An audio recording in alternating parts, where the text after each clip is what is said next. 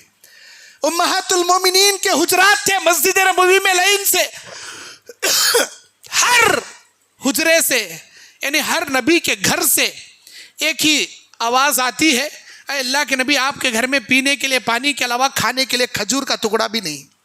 یہ ایک گھر کی بات نہیں, نبی کے سارے گھروں سے ایک ہی جواب آتا ہے. ہمارے گھر دیکھے کیسے ہیں, نبی کے گھر کے مقابلے میں ہمارے گھر کا موازنہ کر کے دیکھیے آپ, ہمارا گھر کیسا ہے.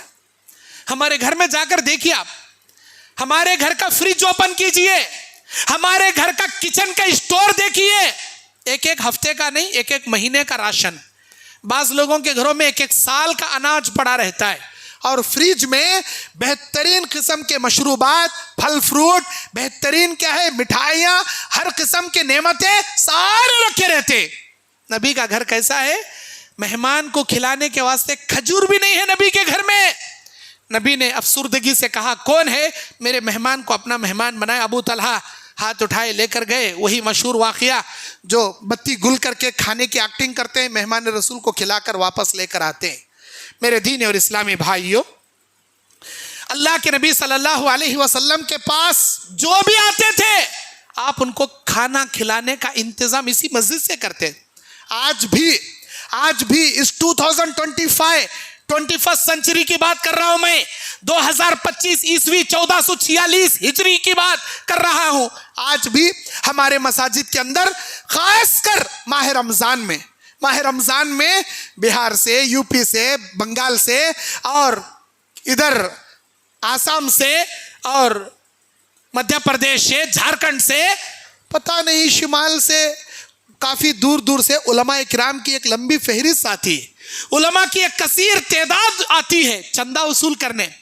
آپ لوگاں کبھی حیدرآباد چھوڑ کے بہار, یو پی, جھارکھنڈ, گجرات نہیں گئے.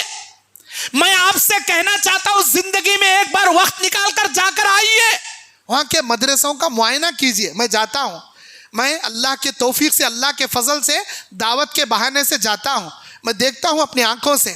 واللہ کہتا ہوں آپ اگر جائیں گے, آپ اپنے نگاہوں سے وہاں کے بچے جو کھانا کھاتے ہیں, جو چاول کھاتے ہیں, موٹا موٹا ابلا ہوا چاول جو کھاتے ہیں, آپ اگر وہ چاول دیکھ لیں, وہ کھانا دیکھ لیں, آپ کے آنکھوں سے آنسو نکل آئیں گے. گھرے گھر جاتے ہیں بوریا لے کے, ڈبہ لے کے, ہر گھر میں ایک دن ایک پسو چاول گھر سے ڈالنے کا سسٹم بعض بستی والے بنا رکھے ہیں. بعض بستی میں ہفتے میں ایک بار, اگر بستی بڑی ہفتے میں ایک بار ڈبے لے کے مدرسے کے بچے جائیں گے گھر گھر, ایک پسو چاول وہ ڈالیں گے, ایک پسو چاول. کوئی گیہوں ڈال رہا, گیہوں کا بوریا ان کے سامنے کر, ایک پسو ایسا لیے اناج, ایسا ڈالے چندہ. اور کئی مدرسوں میں 3 4 مہینے بیت جاتی, علماء کی سیلری نہیں دیتے مدرسے والے. کیوں؟ اب 10 مہینے کرنا, 11واں مہینہ رمضان میں وہ استاد چندہ کرنے کے لیے جانا, انہوں چندہ کر کو لائے, اب ان کے 3 مہینے کی سیلری کاٹ لے, باقی کا چندہ مدرسے کو. یہ سسٹم. اور اتنا ہی نہیں, وہ جو آتے ہیں چندہ وصول کرنے, ارے بخاری پڑھانے والے, مسلم پڑھانے والے, سنن ابی داؤد پڑھانے والے, جامع ترمذی پڑھانے والے, قرآن کی تفسیر پڑھانے والے, بڑے بڑے مفسر, بڑے بڑے محدث, بڑے کبیر علماء آتے ہیں. وہ کافی جید علماء ہوتے ہیں, وہ کوئی قوم کے بھکاری نہیں ہوتے. اچھا آ گئے مسجد میں, رمضانوں میں سفیروں کی لیسٹ رہتی ہے, 8 10 سفیر بیٹھے رہتے ہیں. اب مسجد کا سسٹم کیسا, متولی صاحب وہ ڈیوٹی, متولی صاحب کی, صدر صاحب کی, سیکریٹری صاحب کی, انہوں کھانے بلا لے جانا,